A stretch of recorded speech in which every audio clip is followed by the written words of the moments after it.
যেদিন আমার ইচ্ছা হয় সেদিন আমি সংসারের অনেক কাজ করি, আর যেদিন আমার ইচ্ছা হয় না সেদিন তো শুয়ে বসে খাই। তো আমার এই ছোট্ট সংসারে আজকে ছুটির দিনে কিভাবে গেল সবকিছু শেয়ার করব আজকের এই ব্লগে। সো হ্যালো এভরিওয়ান, আসসালামু আলাইকুম, ওয়েলকাম জানাচ্ছি আপনাদের আমার নতুন একটা ডেইলি ব্লগে। কেমন আছেন সবাই? ছুটির দিন মানেই সবাই ব্যস্ত থাকে। আমি আজকে সকাল থেকে তেমন একটা ব্যস্ত ছিলামই না, আপনাদের ভাইয়া নাই, আর যেহেতু বাসায় আমি আর আমার ছোট বাচ্চা, এর জন্য সকালে ঝটপট করে নাস্তা বানিয়ে নিচ্ছিলাম। তো আমার বাচ্চা যেহেতু ঝাল খাবার খায় না, এর জন্য ভাবছিলাম যে রুটি বানাই আর সাথে ডিম পোচ করি। তো আমি আবার আমার জন্য এক্সট্রা করে কি বানাবো, এর জন্য ভাবলাম আমি একটা ডিম পোচ করে খেয়ে নেই, সাথে একটু চা বানিয়ে নেই। ওই তো আমাদের সকালের নাস্তা কিন্তু এভাবেই হয়ে গেল। আর এরপরে আমি ঘরের যে টুকটাক কাজগুলো থাকে আসলে সংসারে, সেই কাজগুলো করতেছিলাম, কারণ ওই যে বললাম আপনাদের ভাইয়া নাই। তাছাড়া বাসায় যখন ছেলে মানুষ থাকে না তখন কিন্তু রান্না বান্নার চাপ থাকে না, আর রান্না বান্নার চাপ না থাকলে সংসারের এই যে টুকটাক কাজগুলো করা যায়। আর আজকে আমি শুয়ে বসে সব কাজ করতেছিলাম, আর শুয়ে থেকে বসে থেকে কাজ করতে না দেখবেন কি একটা অলসতা কাজ করে। তো একটা করতেছিলাম ফোন হাতে নিচ্ছিলাম, আবার একটা কাজ করতেছিলাম আবারও ফোন হাতে নিচ্ছিলাম। আসলেই যেদিন আপনি কাজ করবেন দেখবেন ধুমায়া সব কাজ করবেন, আর যেদিন করবেন না সেদিন কোনো কিছু করতে ইচ্ছা করে না। তারপরেও বেলা বাজে 11টা, তখন আমি বিছানাপত্র সবকিছু একটু গুছিয়ে নিচ্ছিলাম। আর আজকে ছুটির দিন হলে কি হবে, আজকে রান্না বান্নার তেমন চাপ নিব না। আমার ছুটির দিনে ভালো মন্দ না খাইলে কেমন জানি ছুটির দিন দিন মনে হয় না।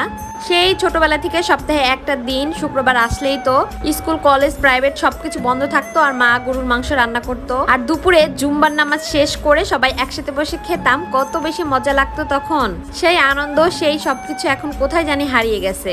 যাই হোক, আমি আমার বেডরুমটাকে একটু সুন্দর করে গুছিয়ে নিলাম।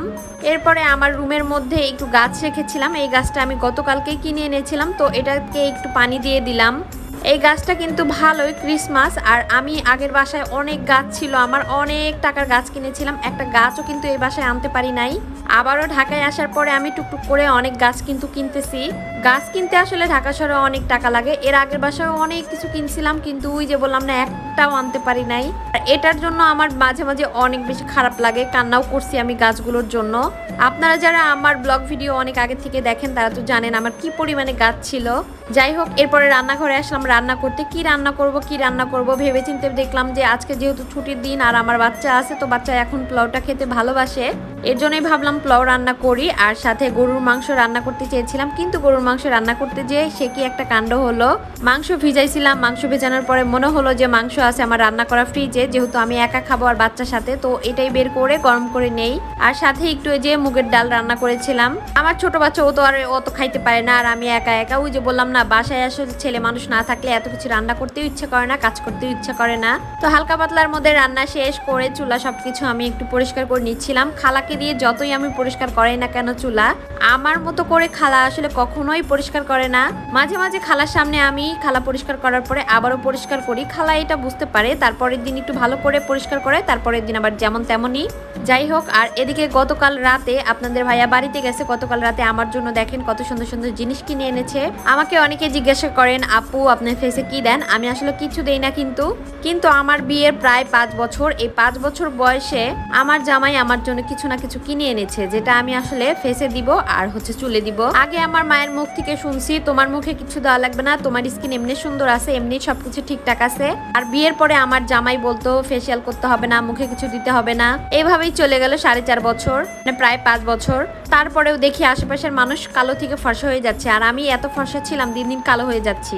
এর জন্য ভাবলাম না, মাঝে মাঝে একটু নিজেকে একটু টেক কেয়ার করতে হবে, মানে নিজের স্কিনে টেক কেয়ার করতে হবে। আর এর জন্যই আজকে কিন্তু সময় বের করে নিলাম। এরপরে বাচ্চাকে ঘুম পাড়িয়ে দিয়েছিলাম, মানে ওকে গোসল করিয়ে দিয়েছি, করিয়ে দিয়ে খাওয়া দাওয়া শেষ করে ওকে ঘুম পাড়িয়ে দিয়েছি। আমার সোনা বাচ্চাটা জান বাচ্চাটা কত সুন্দর করে ঘুমিয়েছে, সবাই কিন্তু মাশাআল্লাহ বলবেন। আর এদিকে দেখেন এই যে চুলে একটা নতুন কিছু অ্যাপ্লাই করেছি, করার পরে দেখেন কত বেশি সুন্দর লাগছে। ওই যে বললাম না অনেক দিন পরে দিলাম, যদিও আগের বাসায় থাকতে খালাকে দিয়ে অনেক কিছু দিছি, মেহেদি পাতা মাতা, এখন আর দেই না, সময় পাই না, তো এখন থেকে করব। কিন্তু আশেপাশে সবাই এত বেশি সুন্দর হচ্ছে আর আমি কিছু দেই না, আমি কেন অসুন্দর থাকবো। এরপরে সন্ধ্যার দিকে বাচ্চার জন্য একটু কেক নিয়ে এসেছিলাম। যাই হোক, আজকের এই ভিডিওটা কিন্তু এ পর্যন্তই। সবাই ভালো থাকবেন, সুস্থ থাকবেন, আল্লাহ হাফেজ।